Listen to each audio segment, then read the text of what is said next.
Hey guys, welcome to Mad Scientist Barbecue. I'm Jeremy Yoder, and this week is Thanksgiving. And everybody knows that for Thanksgiving, you cook turkey.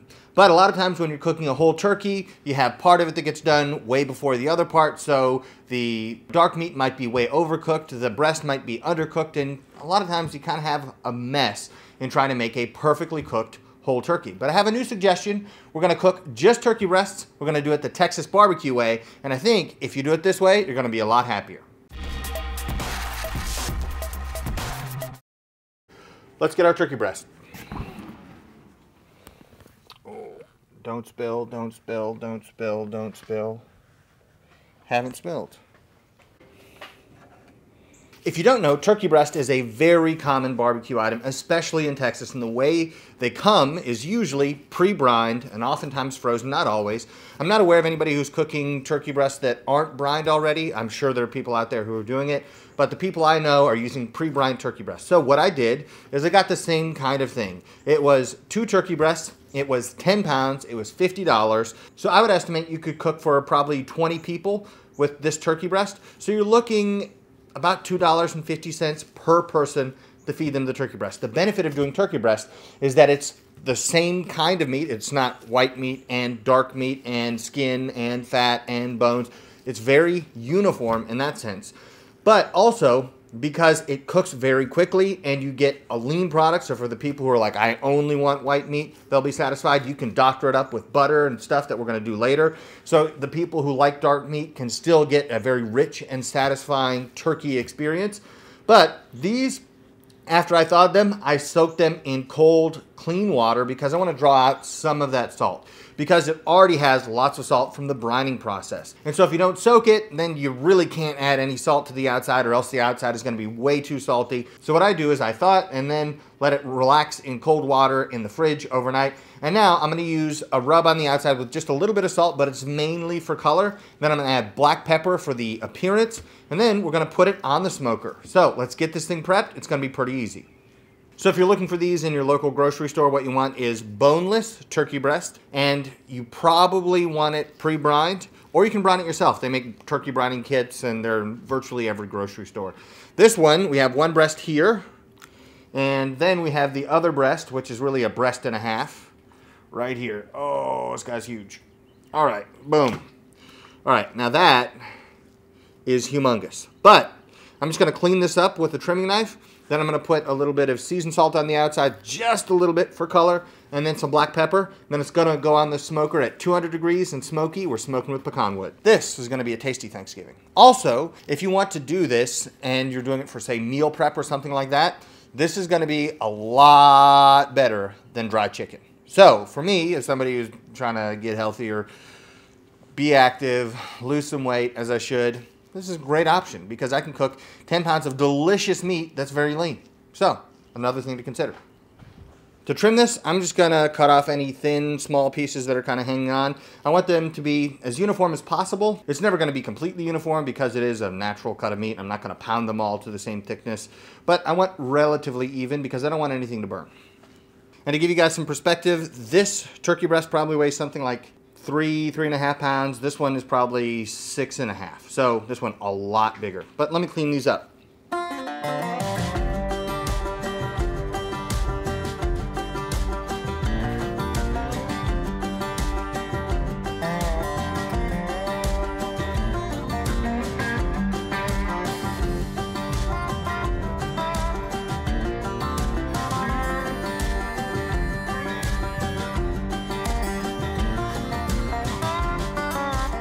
Stuff like this isn't gonna survive the cook, especially because turkey breast is so lean. So I need relatively thick chunks of meat so everything stays nice and moist. All right, very simple. For the people concerned about food safety, notice that I have one gloved hand that I'm using to touch the raw turkey, and the other one stays completely dry. All right, I'm gonna season the underside first with just a little bit of seasoned salt, just for a little bit of color. Not very much. I'm not going to even put any pepper on this side. And because I soaked it all the way around, it's soaked out some of the salt that had already been present. So I'm going to do fairly light. There's not very much salt in this seasoned salt, so I don't want to oversalt it.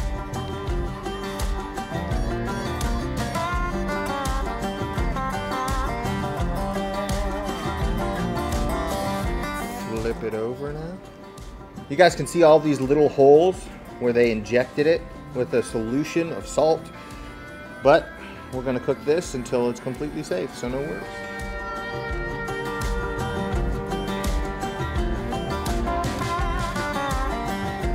Okay, I don't want to do any more than that.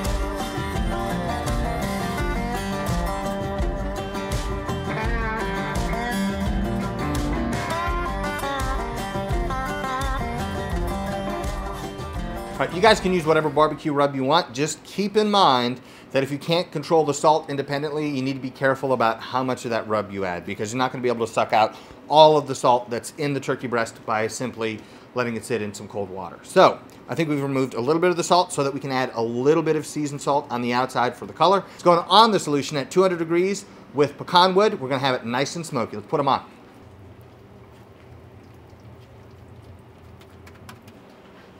One and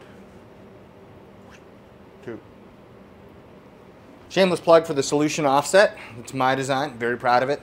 And current lead times are 4 weeks. So if you want it before 2025, check it out.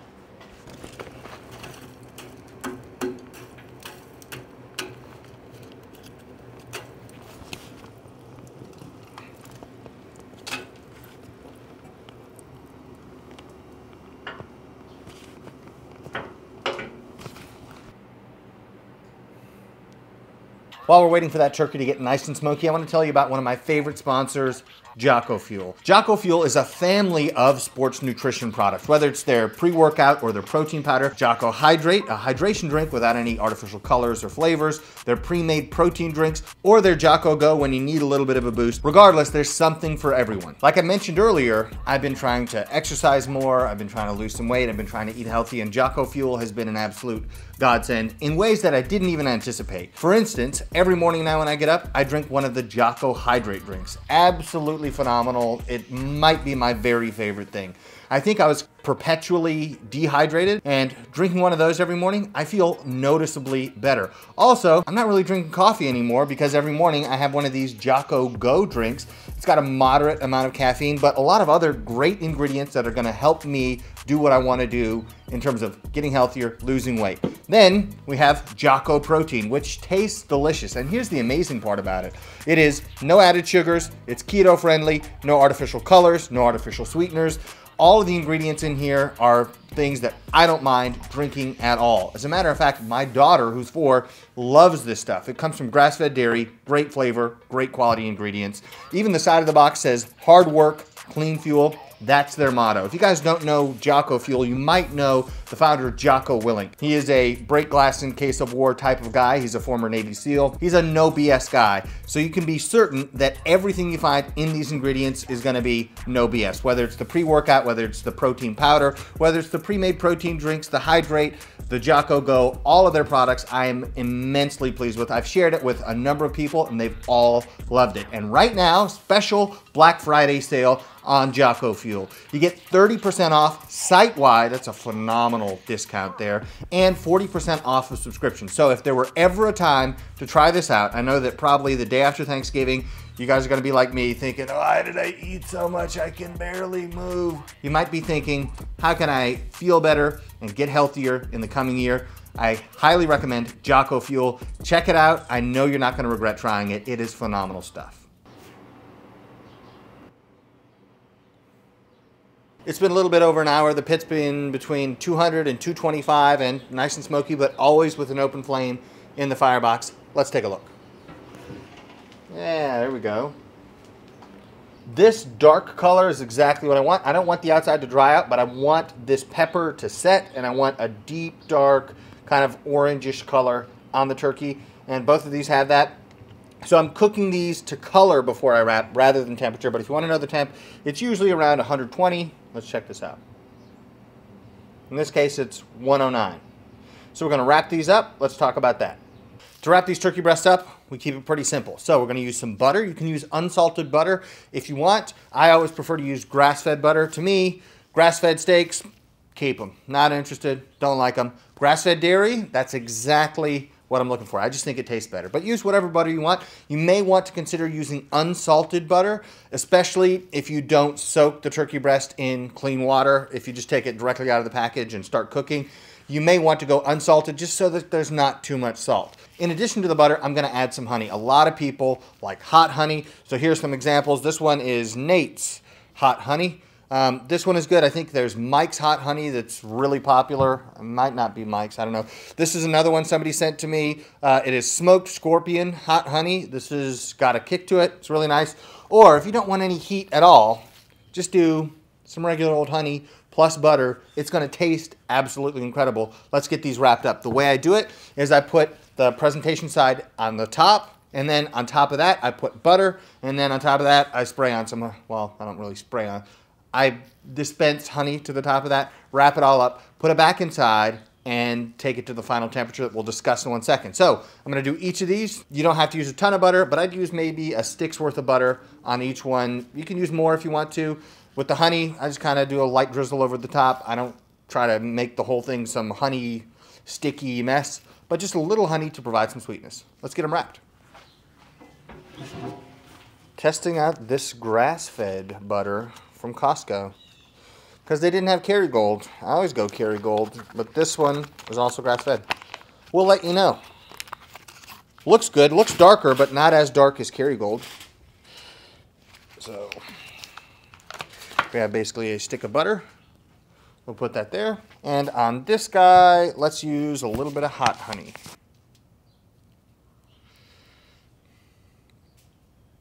Drizzle is the word you were looking for. Drizzle is the word I was looking for? Yeah, I said drizzle later. Promise I'm not an idiot. Well, I'm not an idiot about everything, but plenty of things. All right, this is going to eventually melt and soak down to the bottom, keep everything nice and moist. Remember, you often perceive rendered fat as moisture, so it's going to help keep everything moist.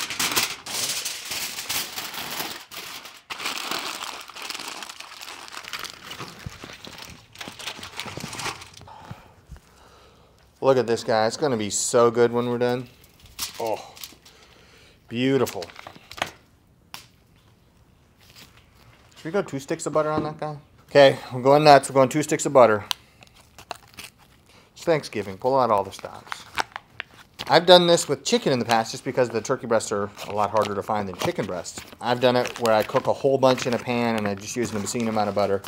And everybody was super offended that I used that much butter. They're like, you got like $3 in chicken breast and $800 worth of butter right there. I think this is worth 2 sticks. Beautiful. Then I'm just going to use regular honey on this guy. Let's just go. Ah, the honey smells great.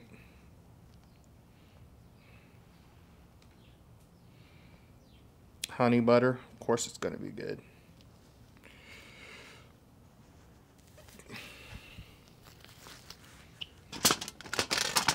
All sides.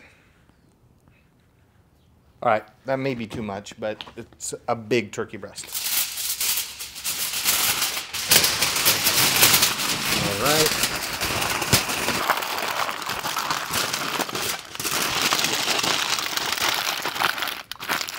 Gonna throw it back in.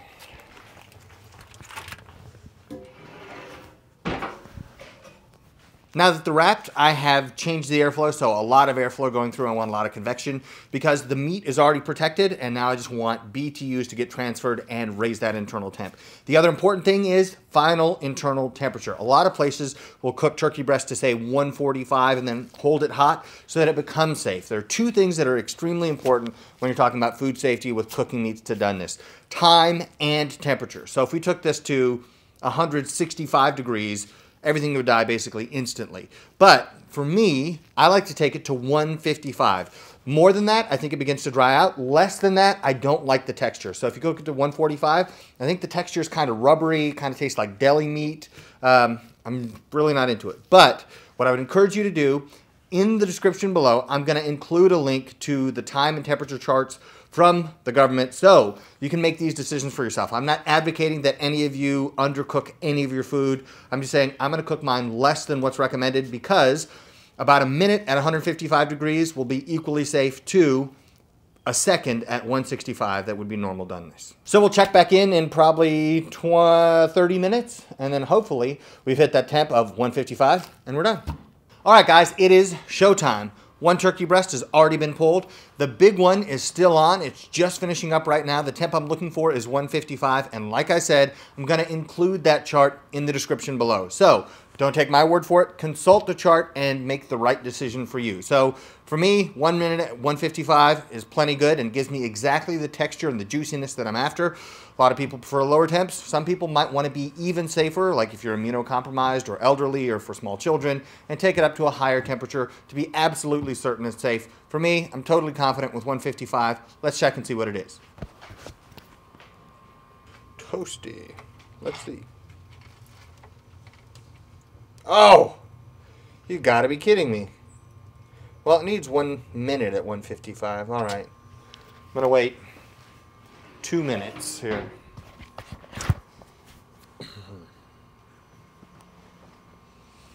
Barbecue is a game of waiting. I often tell people that you don't have to be particularly good to make good barbecues. You got to be patient. And right now, I'm struggling with that. It's not been a long cook. By barbecue standards, super short. It's been 2.5 hours. I haven't really been pushing this thing hard. But now I'm ready for it to be done, and I want it to be done. But the good thing is, you can cook it really fast. It's protected in the foil. You can bump this up to 350 even. It should be totally fine. I'm just looking for 1 more degree, and I'm hoping I can talk long enough that we can test it again and get to that 155. Let's see. Let's keep going. Open it up. All right. Try to use the same hole. Oh! So good. Technically, it needs a minute, but by the time I get it over here, unwrapped and ready to slice, it'll have been a minute. And there's going to be some carryover cooking from the outside to the inside. If you guys don't know about carryover cooking, check out my last video where I do steak doneness temperature chart testing. Because depending on the method, depending on the steak, the carryover cooking will be very different. Anyway, let me get this off. Hot, hot, hot, hot. And go. Oh, that's hot. That was toasty. Lettuce. Oh, it smells so good. You smell this? Oh. Oh, yeah. Oh, yeah. Here. Let me kind of curl this over. Buttery. Honey-y. All right. Pro tip. Don't throw out this liquid. Keep the liquid after you've sliced. You can dunk them back in the liquid if you so choose. It's not going to be as lean anymore because you're dunking it in butter, but it's going to make every bite super savory. Completely your call. Either way, it's going to taste really good. Oh, take this guy out of there. Oh. When it comes to slicing turkey breast, keep in mind the direction that the grain of the meat runs. So the turkey breast is going to be responsible for flapping wings and stuff like that. So the grain actually doesn't run the way you might think. A lot of times a turkey breast will be sitting on a turkey like this and it will be just kind of shaved off like that. But that's cutting with the grain. It'll be a little bit stringier. The flavor won't be affected, but the texture will. So what I would suggest is slicing against the grain. You can do it however you want. I've seen it done both ways at top Texas barbecue joints. Whichever way you do, know why you're doing it, and let's get to slicing. Okay, here's the end piece. Let's see if that dried out. Is that a dry end piece there? I don't think so. I'll take that as a win all day, every day. So, time to slice. Look at the smoke ring we got on that.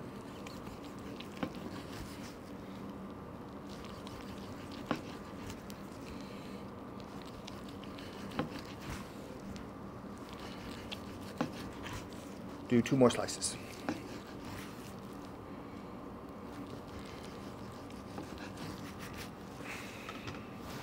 All right. Turkey breast. Dry? No, not at all. Look at that smoke ring, though. That's what I'm most impressed with. Talk about a smoke ring on turkey breast. Oh. As you guys can see, it's obviously extremely juicy.